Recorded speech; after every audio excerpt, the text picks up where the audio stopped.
And alright, here we are again. What's up guys, it's been a while since I made ALLY related videos, but I'm happy to say I'm back. So AMD just released a new official GPU driver update, including also for 700 ATM.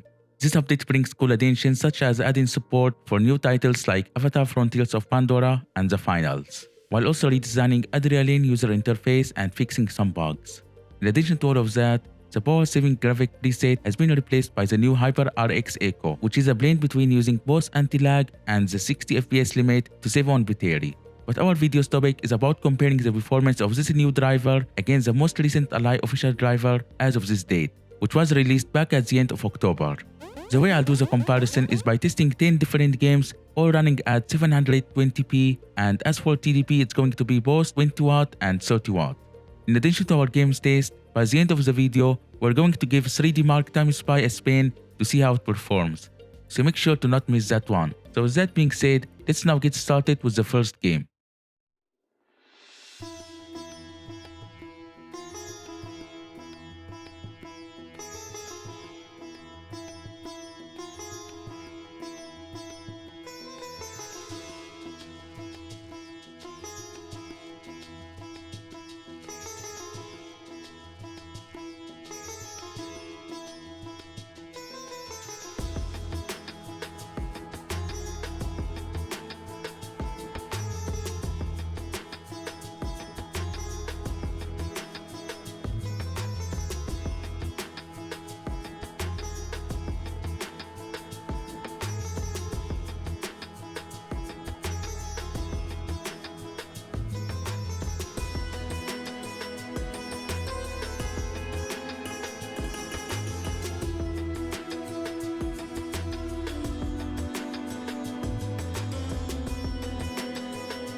And here we are back. Based on those tests, we can see some performance increase on the AMD 780M new driver compared to the Ally one even by a small margin. For example, in Borderlands 3, it was the biggest gap as you can clearly see here. I made sure to rerun that benchmark specifically multiple times to confirm results, and the 780M always outperformed. It's worth noting that I saw similar behavior in Borderlands 3 with the Legion Go while comparing GPU drivers as well. So this game seems to be particularly sensitive to drivers, which is why I consider it good in those comparisons. Another good reason of using the AMD driver will be for its better optimization for Avatar Frontiers of Pandora. Despite some stutters here and there, but that's easily fixable in game patches. At least with this driver, you would get the best performance possible on the Ally.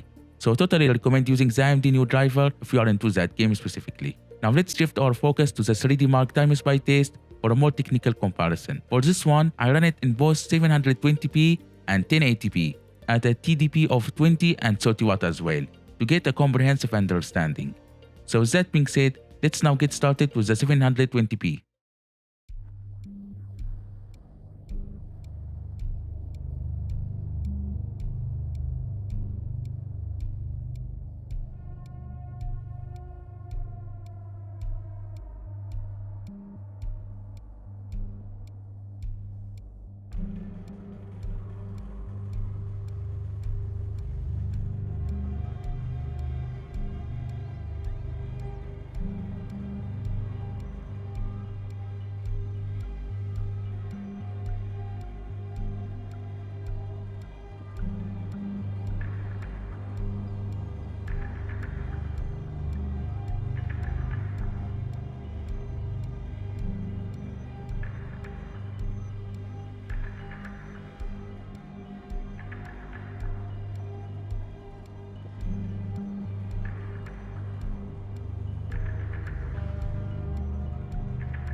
Here we can see there is a significant boost in GPU score, about 150 points at 20 watt and a whopping 500 points at 30 watt. As you saw throughout the test, FPS was significantly higher on the AMD driver. So now let's run it again at 1080p to see how it scales up.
Also on 1080p, the same trend continues. We see a GPU score difference of about 150 at 20 watt and 350 at 30 watt. So in conclusion, there is really no reason to stick with the Ally October update when the latest AMD driver offers some better improvements and fixes. I'm waiting for Asus to release an official GPU driver update for the Ally as well, so once it's out, I'm going to compare it against this one from AMD to spot performance difference. So please subscribe to TechOSol to be up to date on that. Also, in case you haven't, make sure to watch those two videos I recommend here to boost your Ally performance. As always, thanks for watching and see you on the next one.